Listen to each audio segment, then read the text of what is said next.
comprehensive nutritional practice.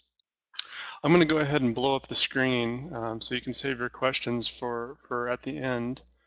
And so what we're here today to do is now that we've sort of completed our review of the symptom survey, we want to move into a more powerful clinical tool called the Purification program. By removing toxins and eliminating poor food choices and encouraging healthier changes in our patients' lifestyle, this is the bedrock of truly encouraging a more sustainable lifestyle for not only our patients but ourselves. So again, it's good to remember that it's the habits of the patient that cause the cascade of ill health, as it is those habits that support good health. So in each of the last 9 or 10 presentations, I've kind of included this slide that talks about our ultimate goal, which is eating an appropriate carbohydrate diet, or what I would call eating healthy. Obviously getting exercise and working on ways to reduce and manage stress. You'll notice this has really nothing to do with taking supplements or any product or any company, but just this mere fact that if we would live a healthier lifestyle, we would avoid a lot of the pitfalls and diseases that are present in our environment. So this time I added a couple little slides to show you just kind of obviously the importance of this ultimate goal, but also how people don't think right. So from the British Medical Journal, in 2013, there was an article that literally said that exercise can be as good as pills for people with conditions such as heart disease. It went on to say that physical activity rivaled some heart drugs and outperformed stroke medicines. And it suggests that we should be adding exercise to people's prescriptions. And I think it's great. It's nice to have that information, but when you look at it from the standpoint of that exercise can be as good as a pill, that suggests that the pills are good. And that's wrong. The person is taking the pills because they have a disease. The pill isn't good. The pill is helping them not die. But if they were to exercise, it's not as good as a pill. The exercise would have eliminated the disease process. So I sort of understand what they're saying when they say it's as good as a pill, but it's not. If we do these ultimate goals, if we follow this simple construct of just eating right and taking care of ourselves, we would avoid a lot of problems. Who says this? Well, exactly. Who says this? The World Health Organization tells us that 1 billion adults in the world are overweight. It's a lot. And at least 300 million of them are clinically obese. So they have a BMI over 30. They tell us that up to 80% of the cases of heart disease, 90% of cases of type 2 diabetes, that's 9 out of 10, and 8 out of 10, and 1/3 of cancers can be avoided by changing to a healthier diet, by increasing physical activity and stopping lifestyle addictions like smoking. So the problem that we're running into is an ignorant populace who believes that exercise is as good as a pill, when they should be understanding that exercise is what prevents the pill. So I've had a lot of fun in doing this coursework, building the comprehensive nutritional practice, and each of them I've sort of started with a quote that I think is sort of meaningful or useful, and most of them I've taken from children's books. And today I want to start with a fantastic quote that could not be more appropriate for those that are familiar with the whole poem. And it was simply, Sarah Cynthia Sylvia Stout would not take the garbage out. This is our patients. This is our problem. We're not doing the simple things that would be encouraging our bodies to have a more healthy existence. So that's what the goal of today is, kind of talking about purification and who needs it, and a little bit about obviously why we're using it, and a little of each of those things. But I kind of came into this talk today knowing that there is a lot of information that already exists about the purification program. And there's a lot of avenues, and we may, in fact, maybe we'll just touch on it now. When you go to, for instance, standardprocess.com, there's a whole host of links on things that will help you. In fact, there's a whole presentation. I'll just open it up really quick that that kind of walks you through a presentation you might give to your patient. And I'm just whizzing through this so you can kind of see it. So there's plenty of tools about how to communicate to patients and the importance of this. And this is not exactly what I wanted to present on today. I wanted to come from a slightly different approach, and hopefully one that's meaningful as a doctor or as a provider that's dealing with patients. So it's very difficult to be a clean fish in a dirty bowl, and it's very difficult to be a clean human in a dirty environment. And we don't need to spend a lot of time, but it's obvious that our environment is toxic. So if we look at the simple definition, an environmental toxin is a poisonous substance that comes from outside of the body and can be lumped into two categories. It can be a chemical toxicity or a metal toxicity. And of course, I think we're all fairly aware of the ubiquity of exposure. So we know that our rivers and streams are polluted, that pesticides are rampant, and so it's very difficult anymore to get into an environment that's purely clean. In fact, when we look at toxicology studies, you can't truly do toxicology studies because there are no clean controls. And of course, the addition of genetically modified foods and all this, we know that the toxins are out there.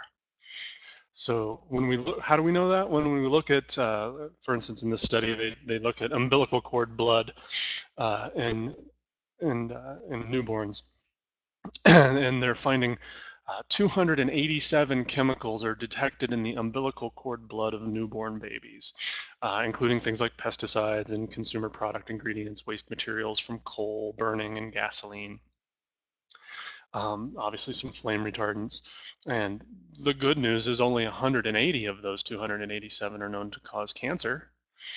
217 are toxic to the brain and nervous system, and over 208 or over 200 are shown to cause birth defects. So this is in a newborn baby who hasn't even been in our external environment, but they are in the environment of the mother who is. Another study from the CDC shows that in the testing of 212 chemicals, and they found all of them to be in the blood and urine of most Americans. 6 chemicals in particular were found in virtually every person and were identified by the CDC as probable hazards. And I think this is cute, for those that aren't aware, jumping into toxic waste does not give you superpowers. So I don't want to spend a lot of time on this, but it's fair to say that there's a lot of symptoms and diseases and processes that are going to happen as a result of an impaired detoxification system in the body. So the question is not, are you toxic? The question is, how toxic are you?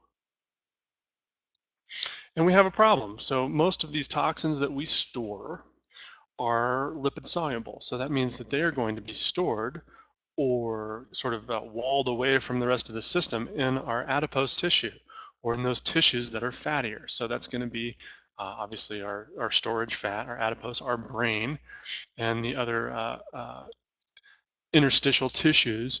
And that's where we're going to be storing these toxins. And then in order to get rid of them, we have to make them more water soluble. And that's really the conversation of any detoxification or cleanse or purification talk is the idea of the phases of detoxification, and we'll get into that in just a second. But what I would like to kind of get an idea of right away is that there's a difference to me between a detoxification and a cleanse. Cleansing is not always detoxifying. I have patients that come to me and they are doing all sorts of cleanses. And when I look at what they're doing, I see that many of them are devoid of protein. I see a lot of them using laxatives or things that are helping to encourage bowel movement. No matter how natural, something like, for instance, Cascara sagrada is, it's still a laxative. And these are very high in sugar.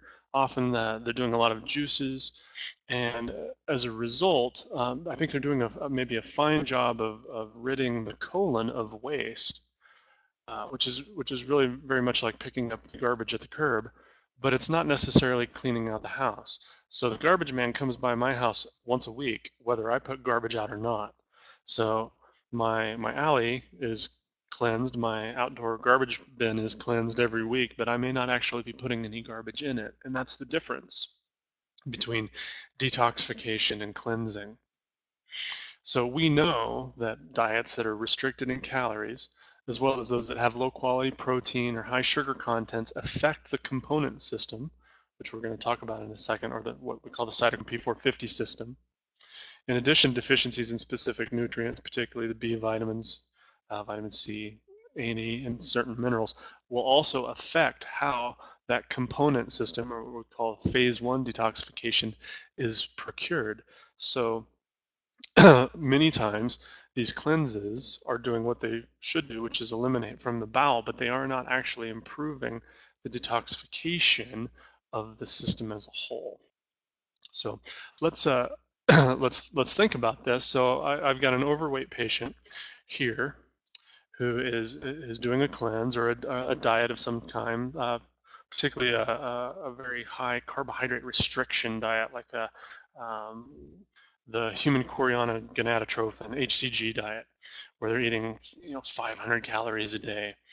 And what we see is they tend to lose weight at the expense of not actually detoxifying or getting rid of the toxicity in their system.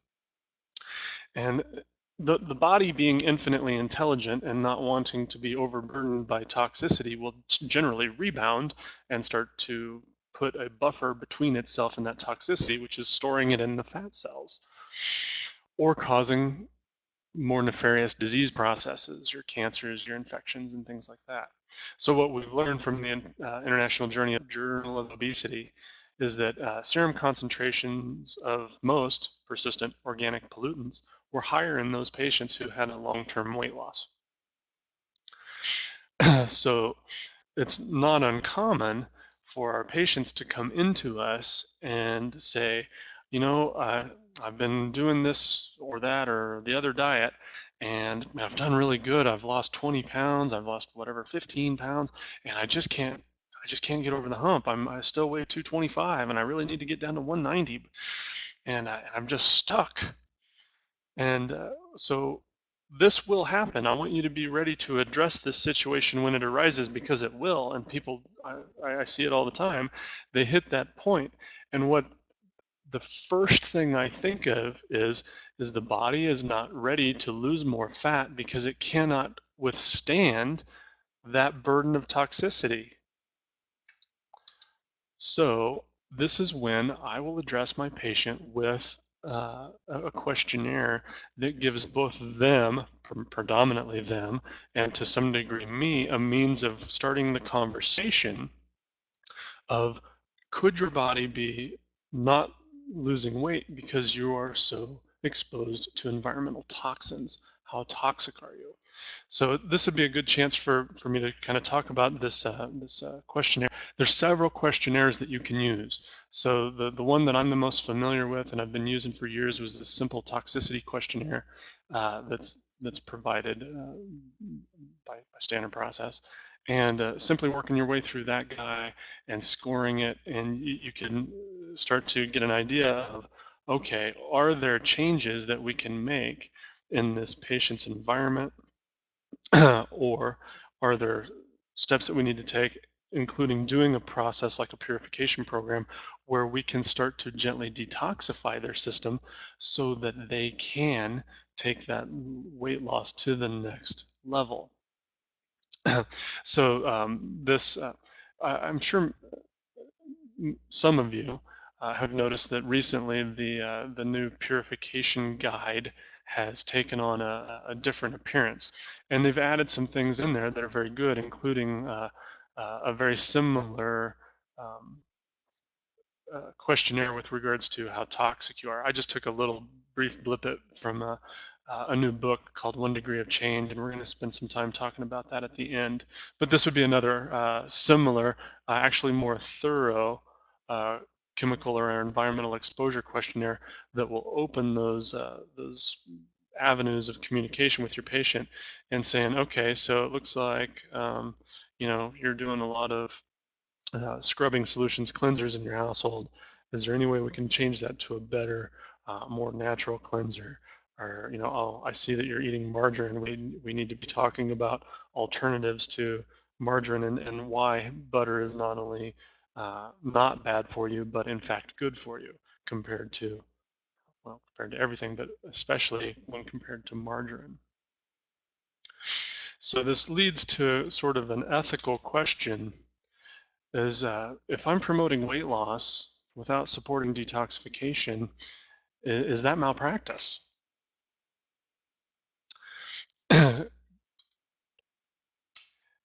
Detoxification is not always cleansing either. So we have this process where we may be cleaning out the liver, but if the garbage men aren't coming and picking it up, we haven't truly changed our environment. So I think of true purification, which is what we're trying to achieve with the program that we're talking about today, is doing both. So let's learn a little bit about detoxification, just the simple terms. And in virtually all detoxification presentations, you're going to talk about these phases of detoxification and how our body processes and metabolizes these toxins, some of them made by our own bodies and some of them obviously from our external environment. And the first one that we talk about is phase one. Phase one is under the guise of the cytochrome P450 system. And the cytochrome P450 system is what they call a super family of enzymes, which is, and the reason it's super is because there's like 18,000 of these guys. And they are the guys that start the catabolic reaction, generally by adding a hydrogen or an oxygen to that metabolite to make it more water soluble so that we can get it out of the cell and get it eliminated in either the bowel or the bladder. So these guys have the ability to metabolize many things, not just toxins. For instance, some cytochrome P450s metabolize only one or very few substrates or chemicals. For instance, cytochrome P19, which if you joined me last time for the symptom survey presentation on hormones in the endocrine system, I got a little tongue-tied and I couldn't remember the name of the enzyme that converts belly fat that comes from belly fat that converts testosterone in men over into estrogen, and that chemical that I couldn't think of last time was called aromatase, and aromatase is a P450 enzyme, and it becomes upregulated when you get more belly fat, and when you upregulate that enzyme, it converts or metabolizes testosterone, and it turns it into estrogen, which is why some men uh, tend to put on man boobs when they are putting on more belly fat, because they're converting their testosterone to estrogen, and one of these cytochrome P450s is responsible. Now, these P450 enzymes are present in most of the tissues in the body. So this is not just a liver situation. This is going to be happening in the skin and obviously in the kidneys, and it's going to be happening in the red blood cells, and it's going to be happening to some degree in white blood cells and various other places. So now, generally, these P450 enzymes are embedded in a membrane, in a cellular organelle membrane, generally the mitochondria or the endoplasmic reticulum. And they play a pretty important role in hormones, as we just talked. So they directly influence our endocrine system. The ones that we think about when we're talking about chemical detox tend to be more in the liver and the kidney, but obviously these processes are going to be taking place in virtually all of our tissues. So I think of phase one detoxification as taking your refuse and putting it in the kitchen trash. And and I think it's a good way to talk to patients about if you need to get into some details and have them understand.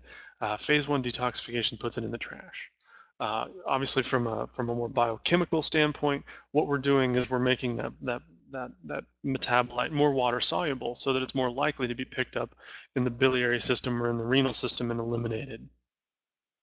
The takeaway, or the important part about phase 1 detoxification, is that oftentimes the product that you've made by oxidizing or reducing that metabolite is actually more toxic than the initial problem that you started with. And that's where I think the metaphor stands up. If you don't take the kitchen garbage out, if it doesn't go to phase 2, it just starts to stink up the house.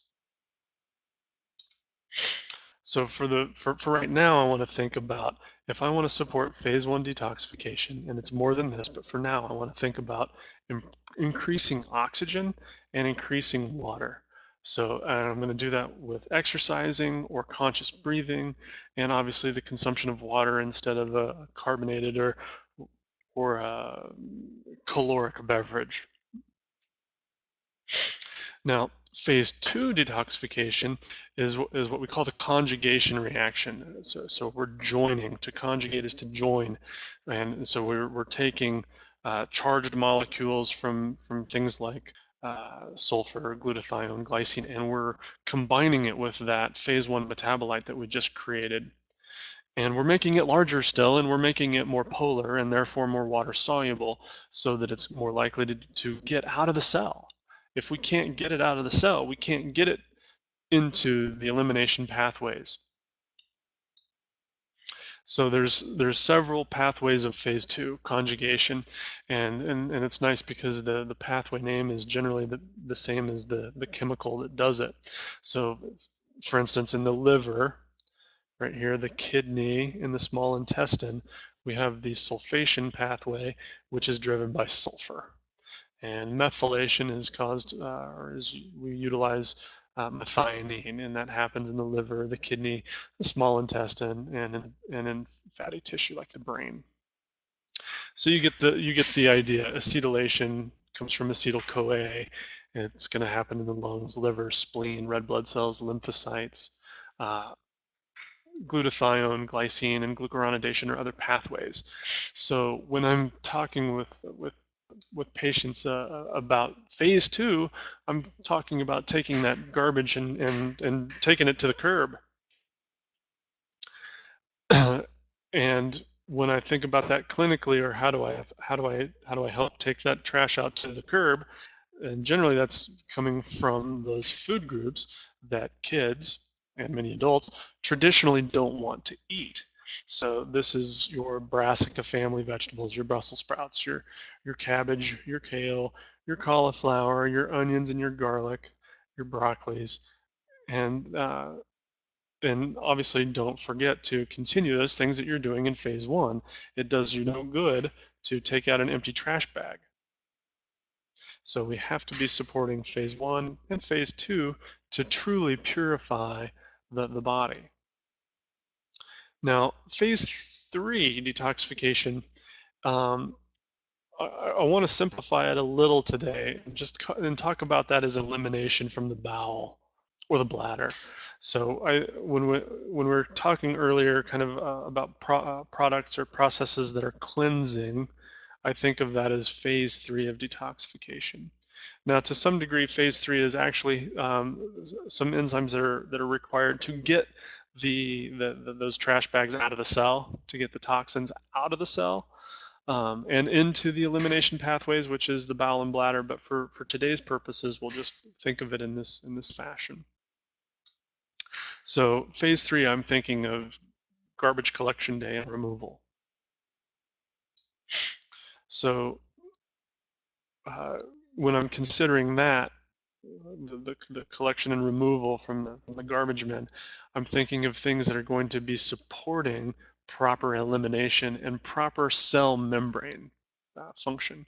So when I think of cell membranes, I always think of essential fatty acids. So that's why I think about fish oil. And I'm thinking about fiber and things that are going to bulk up the stool. So that's that. And I'm also thinking about, if we go back to, obviously, our symptom survey, we're talking about obviously digestive function and liver biliary function with regards to elimination.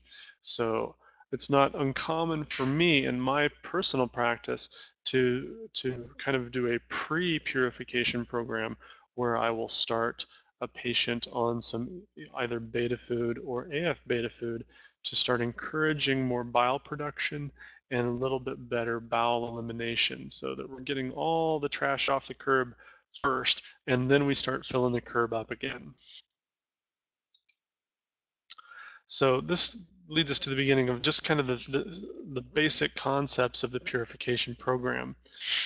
And so I'm going to assume that most of you have looked at the purification guide, whether it was one of the older ones or one of the newer ones. So I'm not going to spend a whole lot of time on this process, but know that when you have that little booklet, it looks like this, and you open it up, and it obviously walks you through the processes of the purification program, like the basics, which is what we're looking at on this next slide. And this is often where I start with patients when I feel they need this type of thing or they're curious. I generally will send them home with this and have them peruse it, and then I'm ready to talk about it on their next visit. But in a nutshell, we know it's 21 days long. And the reason that is because most habits take about 21 days to change. That's why obviously most drug rehabilitation programs are 3 weeks long. It spends some time eliminating heavier or more difficult to digest proteins and most of the allergenic or sensitive foods. And the reason it's doing that is we're trying to unburden the digestive tract. But at the same time, not run into the same risks that happen when you do calorie restriction or high sugar, which some of the cleanses do. We still need to be able to provide those proteins because without those, we don't perform phase 1 detoxification as well. And if we're not performing phase 1 detox, we're not purifying. So obviously it helps patients learn to eat a more appropriate carbohydrate load. So briefly, I'm sure most of you are aware that you can get a kit from Standard Process called the Purification Kit, and it comes with I'll call these jugs or tubs, 2 jugs of SP Complete, 2 bottles of Gastrofiber, a bottle of SP Green Food, and a bottle of SP Cleanse. And the way that the purification works is you're drinking somewhere between 2 and 3 shakes a day for the entire 21 days of the cleanse, and you're taking 21 of these a day for the first 7 days, these being SP Cleanse, and you're taking, after you've finished the cleanse component, the first 7 days, then days 8 through 21, you start doing the SP Green Food. So one of the difficulties that I've run into with patients when I'm doing this with them is this understanding that you may have some left when you're done. So, for instance, SP Complete is our shake mix, and that's what we're replacing a lot of the meals and a lot of the overt proteins, the animal products, with a meal replacement, and that's what the SP Complete is. So in order to make a shake, it's recommended that you use 2 heaping scoops full, and a serving equals a serving. And we recommend 2 or 3 of these shakes a day. So a jug of SP Complete has 30 servings, and so 2 jugs would give you 60 servings. So if a person is having their 3 shakes a day, they're going to use up 63 servings of their shake mix, which will be 3 servings more than they were given. Now, in my experience, most people don't do 3 shakes a day. They do, only 2, and in the early going, sometimes 3. But as they start to add back more protein on day 10 and things like that, their shake consumption tapers. So it's a good idea with all of your patients that are doing the purification, to have a visit during the purification process, somewhere in the middle. It can be somewhere between even days 5 and days 15, just to check in on how they're doing. Because if they come in and they say, yeah, I'm doing sometimes 4 and 5 shakes a day because I'm so hungry, then you may need to either augment them with another bottle or another tub, or you may need to have a few of these single serving packets on hand to help them complete the process. By the same token, some patients are only consuming 2 shakes a day, and in which case they're going to have some of this left over. And when I follow up with them on their sort of mid-cleanse visit, I try to make an assessment of that from what they're telling me, and then suggest, okay, when you are completed with days 21, you will likely have some shake mix left over. I want you to continue to do 1 shake a day until you have completed that tub and it's gone. Um, so why are we even using SP Complete? SP Complete is our meal replacement. And as such, obviously it has foods in it that are going to be supporting phase 1 and phase 2 detoxification. So things like Brussels sprouts, kale, and whey. Whey is the highest biologic value protein available. And it is a complete source of amino acids, so we're supporting all tissue healing. And importantly, what it does is it increases glutathione and tryptophan levels in the body, without which you do not perform phase 2 detoxification very well. So this is going to help support phase 1 and phase 2 detoxification protocols while giving the patient necessary protein, particularly during the first 10 days when you're eating less high biologic value protein in the form of animal meat. Now, on occasion, there will be patients who are very sensitive to milk and milk products. So there is an alternative that's SP Complete dairy free. And what I would recommend for those patients is be ready to do slightly more shake mix um, to make up for that difference, because they may need more protein. And that's one of the strategies that I employ is I do the straight whey protein in addition to the SP Complete for my patients that don't have difficulty tolerating whey. Now, SP Cleanse is a pretty simple one because it's really one of the few pills they have to take during the beginning of the process. And so the protocol is to take 7 SP Cleanse tablets 3 times a day for the first 7 days. So that's 21 SP Cleanse pills per day. And for 7 days, that equals 147 pills. The bottle contains 150. So be ready to tell your patient, after 7 days, you will have 3 left. And I would encourage you to have a plan for those 3. So generally with my patients, I say, after day 7, you will have 3 SP Cleanse left. You may take 1 per meal on day 8 to wean yourself off of the product. Or you can open the capsules, go out into your garden, and throw it over your shoulder for good luck. It doesn't really matter so long as you have a plan, because when they have 3 left, they feel like they've done something wrong. So be prepared for the eventuality that is, oh my gosh, I've got 3 left. Did I do it wrong? And no, you didn't do it wrong. Just the math works out that way.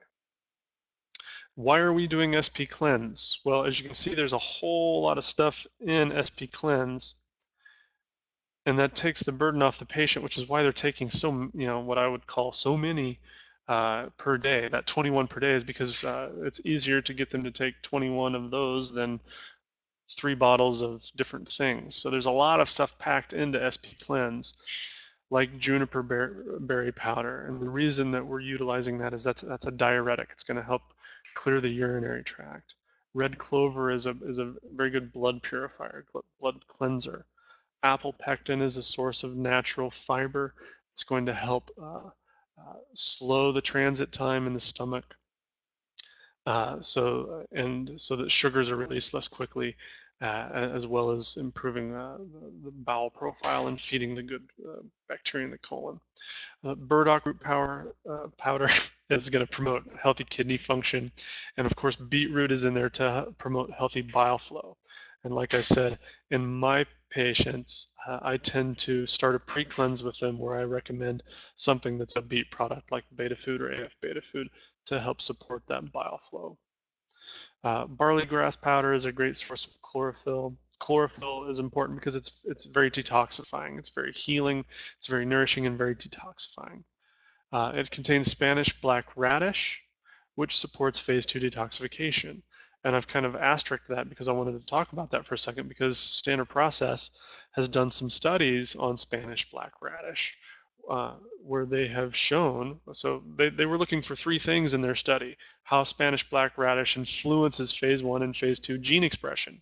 So how well do we improve phase 1, phase 2 detox? They looked at how quickly a specific, so they put a toxin in the mouse and they wanted to see how quickly it cleared, and did it clear faster than those mice that did not receive the Spanish black radish.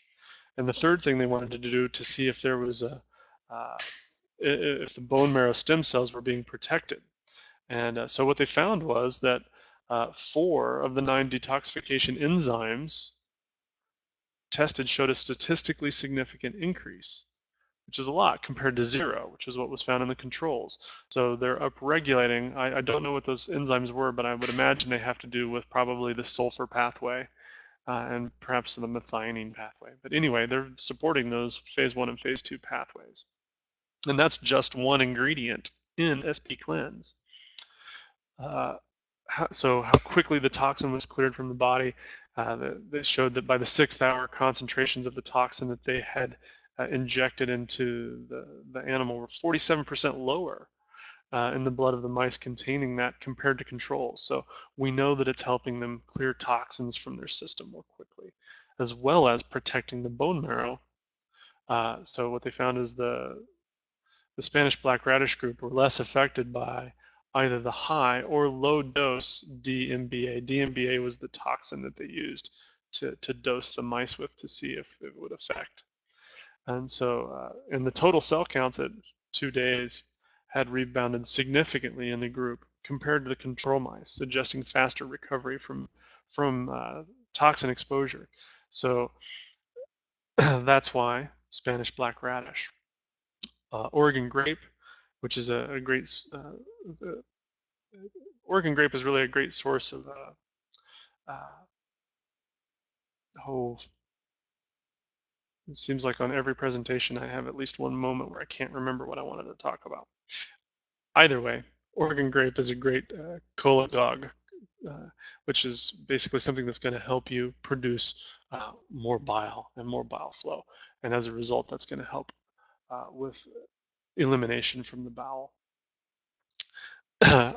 Anyway, that ingredient in Oregon grape that I can't think of also helps manage blood sugar.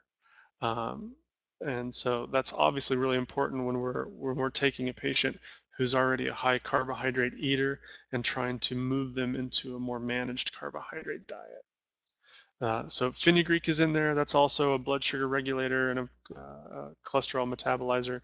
And cayenne pepper is also shown to help people lose weight, increases basal metabolic rate. So if we go back for a second and we look at the last slide. That was just the kind of the first half. You'll also notice that SP Cleanse contains milk thistle, as well as some globe artichoke, which are things that were found that we find in Livton. And so for the patient that I know that is overtly liver damaged, I want to use milk thistle and globe artichoke leaf because that is going to protect and replenish and restore the liver at an amazing rate. I've done a few cleanses on some overt alcoholic patients whose liver enzymes, ALT and AST, were elevated. And doing the cleanse alone with the addition of a little Livton really remarkably reduced their ALT and AST levels, which was good because then I can show that to the patient. I can say, listen, that detoxification program has taken enough burden off your liver that it's no longer dying at an aggressive rate. And I think you probably would like to live with your liver, a few more years.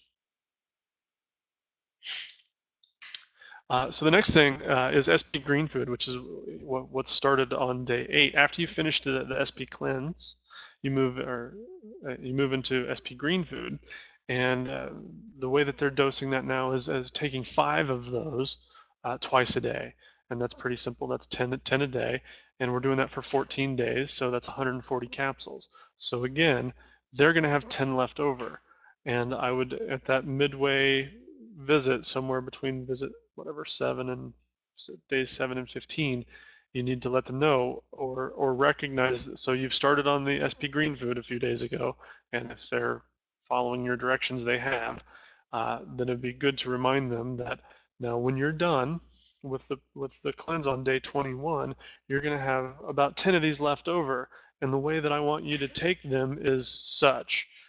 You may have them continue taking 5 twice a day just for one day.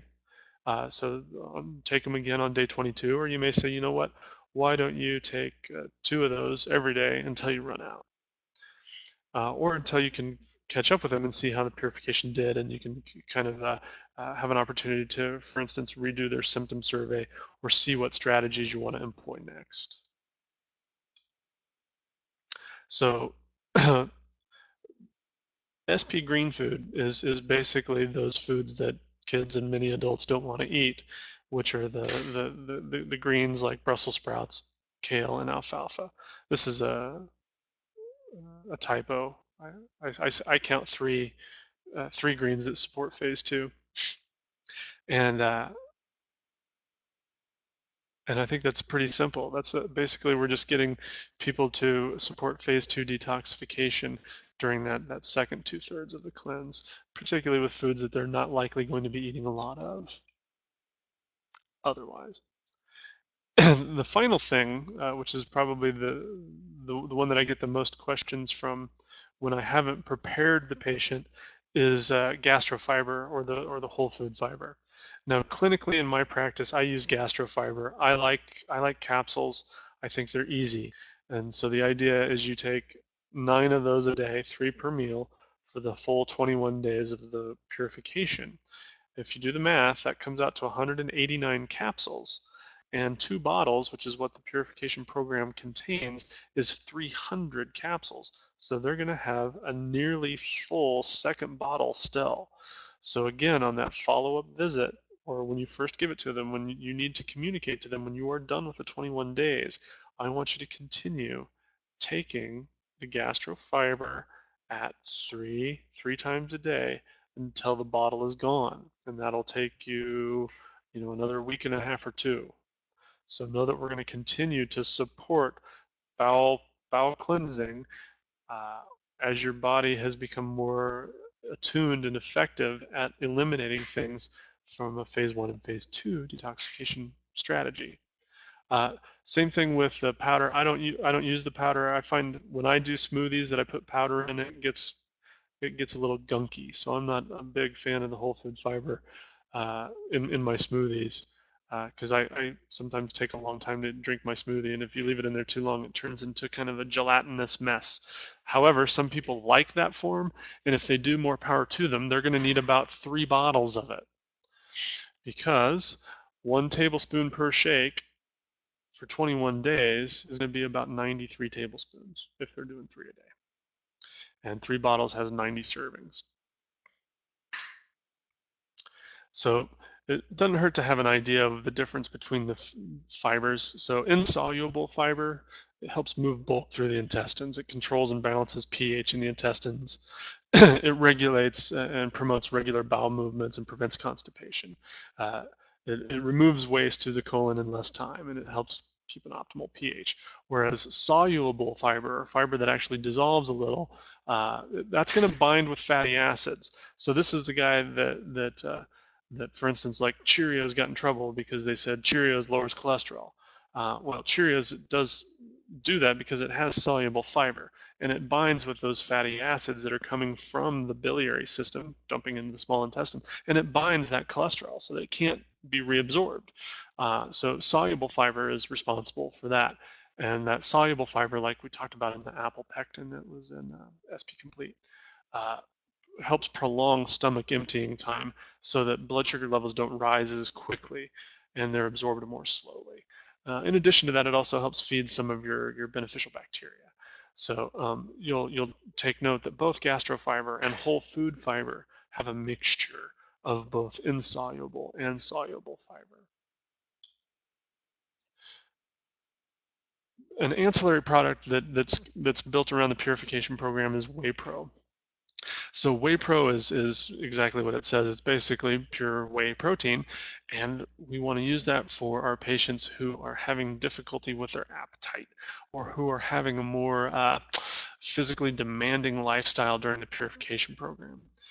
So I generally use this in my patients because most of them have a very active and outdoor lifestyle, and they're hiking and doing things. So in order to prevent failure, I need to make sure that they're not hungry and that they're getting adequate protein.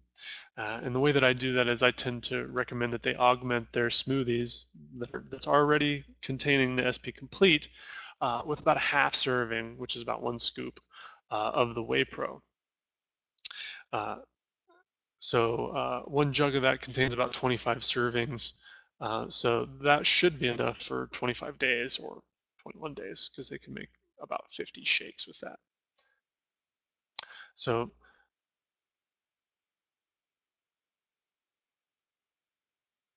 I like adding the Whey Pro for those patients that not only are more active or need more protein to help maintain or build muscle mass. This might be my more athletic patients, but I also like it for those patients that I suspect have a problem with a leaky gut or a poor immune response.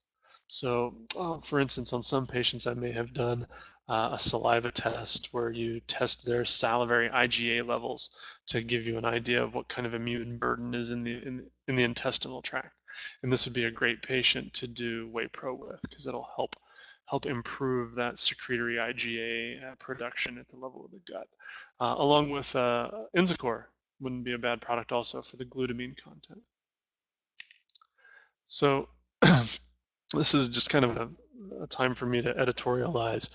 I see a lot of shake mixes and purification programs that are that are out there, and patients bring them to me, and the thing that I see most commonly is their protein mixes and their shake mixes that they're doing for their cleanses or whatever are often really heavily sweetened, um, most of the time with things like stevia, but often with just plain old sugar.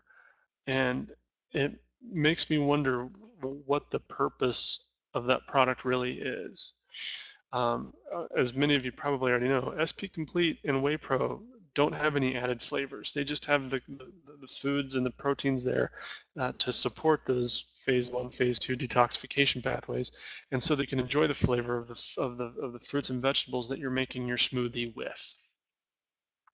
So now I know that I'm truly feeding and nourishing my patient as opposed to giving them a tasty little drink that is going to be packed with lots of synthesized nutrients that may be a meal replacement and prevent them from eating a lot of sugar and help them lose weight, but I'm not certain that it's truly helping them detoxify nearly as effectively as a quality purification program.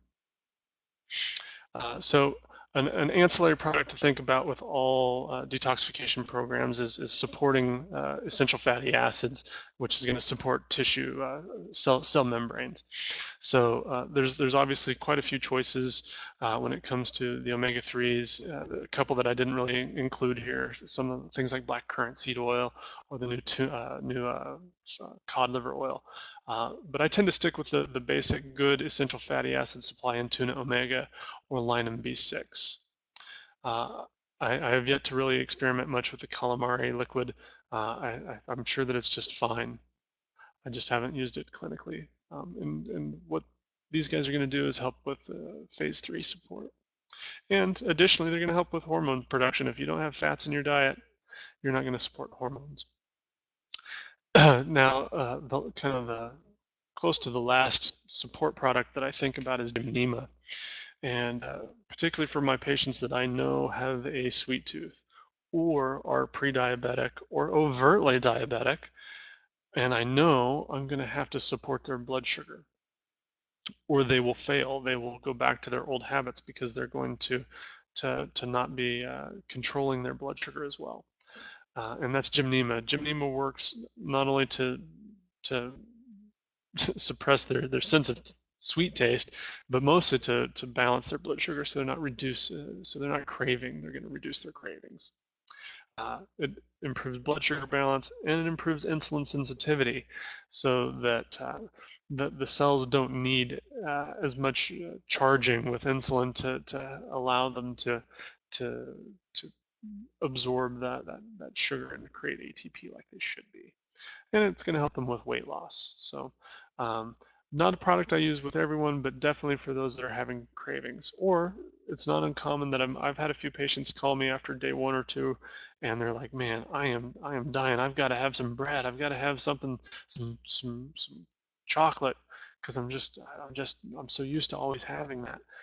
Gymnema is a great product for those persons that are really having difficulty controlling their cravings. Probiotics is one thing that's not typically addressed when we're talking about the purification program, simply because the program itself is very good at feeding the person's biotics that they already have.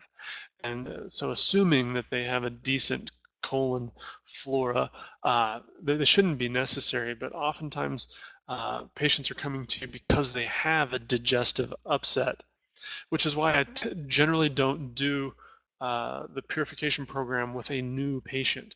I like to work through the symptom survey first, at least for a month or 2, before I jump into something as powerful or profound as the purification program, because this allows me to dig out some of these problems before I do it. So if, for instance, if I have a patient who's got very candida-like symptoms and presentation, I'm going to be looking or thinking about things like Zymex, lactic acid yeast, and or gut flora complex, either before or after. But some of these things like lactic acid yeast or lactins may be perfectly viable to do during the purification program as well. And again, I can't say enough about AF beta food and beta food because they really help kind of improve that liver biliary function, which helps us absorb and assimilate our fats. And that's just so vital to having healthy blood sugar levels because fat is just a much more efficient fuel than sugar is. So any problems with indigestion or constipation during the purification program, if I don't give them a bottle of AF beta food, I recommend that they go home and they eat a beet to start the process of that elimination happening. Of course, there's a host of other superheroes, supporting cast members that we kind of touched on, things like Enzicor, our digest, Colacol for the patient who may no longer have a gallbladder. Obviously, we talked a little bit about Livco and Livton as support products for people that have overt liver damage. And if you've been working with this patient digestively before you started the purification program and you're using something like Zypan or Enzicor to manage their digestive function, it's a great idea to continue that during the purification program because they're still eating food and they may still need that digestive support. Some other things to consider during the purification program is massage. Massage is great. It increases lymphatic flow, helps remove infectious debris. Obviously, abdominal massage can help stimulate peristalsis, decrease that colonic transport time, and increases the frequency of bowel movements. So what's that do? It improves phase 3 detoxification. And you can teach a patient to do it to themselves. However, I would caution that some of the heavier, deeper, more aggressive massage may be too much to the system to add in a detoxifying manner. So I would avoid the more aggressive detoxifying massage while you're doing the purification program. Perhaps after would be a better idea. Infrared sauna and just simple, hydrotherapy bathing are excellent strategies to help, induce sweating, increase oxygenation of the tissue, increase circulation. So again, sweating is important. Sweating is a water-soluble solute that's created by the cells. So it's part of the phase 2, phase 1, and phase 3 detoxification pathways of the skin. And so that helps. Obviously, it increases anything that increases your heart rate, anything that increases your oxygen to your tissues is going to help phase 1 pathways as well. Breathing is important. Without oxygen, many of these things do not occur. Those phase 1 reactions we call redox reactions, where we're adding oxygen molecules to make those products more water soluble so that we can get rid of them. If we don't have oxygen, we don't do it. So breathing, whether that be from exercise or some mindful breathing, which there's lots of different strategies. You can kind of read through this and talk to your patients about coming up with a breathing strategy. Particularly from a chiropractic standpoint, a lot of patients have breathing imbalances where they're definitely breathing from their chest and not from their core. And working on that can be really helpful. Actually, there's a couple of new apps. People just love apps on their phones, and there's a couple of apps that you can download on your phone that will help you mindfully breathe. And of course, what we talked about at the start is exercising. So anytime you're moving your body, we're improving lymphatic drainage. So basically, you're getting a self massage. It's going to improve bowel function. It's going to produce happy hormones. We all know the benefits of exercise. However, during the purification program, people that are doing intense exercise programs are, I will alter a purification program for a heavy athlete in that I will virtually change it altogether to support the activity that patient needs or wants to do. So if they're training for I don't know, a marathon, or if they're big into CrossFit and they're doing really heavy circuit training and things like that, not the best time to be trying to detoxify the system. So I will either encourage them to pick a time when they can be less aggressive, or I will build some strategies around that, particularly including things like Whey Pro to help support the added repair of tissue that's being burnt up in their exercise activities. I also talk to patients about getting away from stress, and one of the ways to do that is a media vacation. So the purification program is a great time to cut away from media and technology, if not completely, at least some. So stay away from reading the news, staying off of Facebook, not using your e-reader, or if nothing else, putting a set time on when you can use it from, 10 a.m. to 10:30. I do all of my communications electronically, and then I'm done for the day, so that we're not so constantly bombarded by those things. So I would really encourage everybody to go to standardprocess.com, because it's a great source of material information, not only for the purification program, but for a lot of continuing education stuff. So if you go to the SP webpage, you'll notice that there's a step-by-step guide for conducting a purification workshop, and the actual presentation, which is what I sort of went over really quickly with you earlier. So this would be something that you can give to your or perform for your patients to educate them in mass, to prepare for like a group cleanse, which is actually a pretty good strategy clinically. I've actually done it twice, and it worked out really nicely. So I'd like to take a minute or two to talk about a couple of the things that are sort of new. Of course, the first one is the new Purification booklet, and I'm sure most of you have seen that. And it's an excellent source for patients, um, in like the old one was, but I think it's even more thorough, and it gives them more strategies and more alternatives and things to eat. But I'd like to spend, I know we're at about an hour, but I'd like to spend about 5 minutes really looking at this new thing that I saw recently at a conference in Denver. Dr. Georgia Nab, has created a book that is called 1 Degree of Change, and it's a guide for getting patients through the purification program. And the thing that I like about this is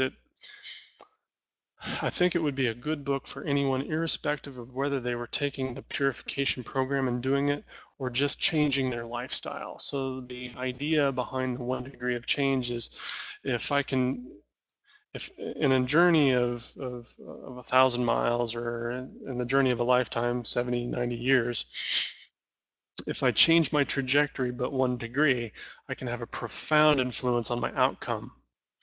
So when we have patients that are obviously making poor decisions in multiple facets of their life, if we can just get them to start making small 1 degree changes, we can certainly influence the outcome. So I like how the book is put together, because I think not only will it help a person with the purification program, but it'll help just about anybody start making better decisions. So the book, so here's the deal. I think this is about a $10 or $12 book, and I'm seriously considering just getting about 10 or 20 of them and start giving them out or lending them for everybody that goes and does the purification program. Or so this book is online at sp.com, so standardprocess.com, and it's free online as a PDF, and that's what we're viewing right now. And if nothing else, I would email this to the patient, the link to it, so that they can look through it on their own, if nothing else. And what is nice is it talks about this idea of making these changes. So simple things like telling them ways to remove bad fats and replace them with good fats, or how to choose better cuts of meat, and replacing the refined sugars in your diet, and replacing the commonly eaten grains with less inflammatory, less insulin producing pseudo grains. So switching from wheat to quinoa. Obviously, simple things like drinking more water, or how to understand an organic label and the difference between something that's, say, 100% organic versus made with organic ingredients. I can't say enough about this book. This book is really great. It talks about understanding eggs and the difference, and things about legumes and lentils, and understanding carbohydrates, and soluble versus insoluble fiber, things that we talked about today. Understanding different flours, and particularly replacements for those foods that we're trying to get our patients away from eating. For instance, the gluten-containing grains, or dairy, or things of that nature. So it talks about, obviously dairy alternatives, and some final notes on, things like liquid aminos, or making your own mustards and stuff. So then it kind of goes into this area of purification, which is exactly what we want our patients to understand. And this is the questionnaire that I had up earlier. It's a much more thorough questionnaire, and I think it'd be a great way to take those patients who have achieved a peak in their weight loss, and sort of getting a better idea of their toxic potential. And it talks about, how you can start to improve those things. It gives a much more in-depth purification pantry list, so kind of a shopping list for doing the process. And then it goes into a strategy for the purification program like I haven't seen before. So what she does is she takes each day of the purification, and she gives it a new vegetable, or a new food group that people may not be eating very often, and exposes them to that food group, which I think is fantastic. So many of our patients don't eat beets. They don't eat, I don't know, Jerusalem artichokes. They don't eat a lot of foods because they don't know how to cook them. They don't know how they're made. They don't know how they taste because they've never eaten them before. So the book is a great opportunity for them to remove some of the difficulty for trying new foods that they know uh, that they can feel confident that are okay to eat during the cleanse. So, for instance, on day one, her focus is on beets. And so she gives not only an idea for lunch that's going to include beets, but dinner, which may also include beets, as well as a shake option. Uh, to make their shake with. Now in the shake option, you'll see that it talks about a beet leaf and a couple carrots and an apple chopped. That's in addition to the base uh, portion of the smoothie, which she gives a recipe for sort of your smoothie base, and I'll try and show that to you before we're done. So, and this has been logically thought out in that I'm sure she started day one with beets because I know them to be so effective at cleaning the bowel. It's going to get the patient eliminating phase 3 really well, really quickly, so that phase 1 and phase 2 has no hangups. It's really difficult to take your garbage to the curb when there's so much garbage you can't get it all on the curb. So getting that cleaned out first day is a super strategy, and I really know that she must have been very mindful of that, particularly when you look at the food groups that she's chosen in the early days of the purification. So things like broccoli, and again, great lunch and dinner strategies that are going to incorporate broccoli. Now, I don't think this is meant to be, this is what you eat for lunch and dinner, this is what your shake is for every day.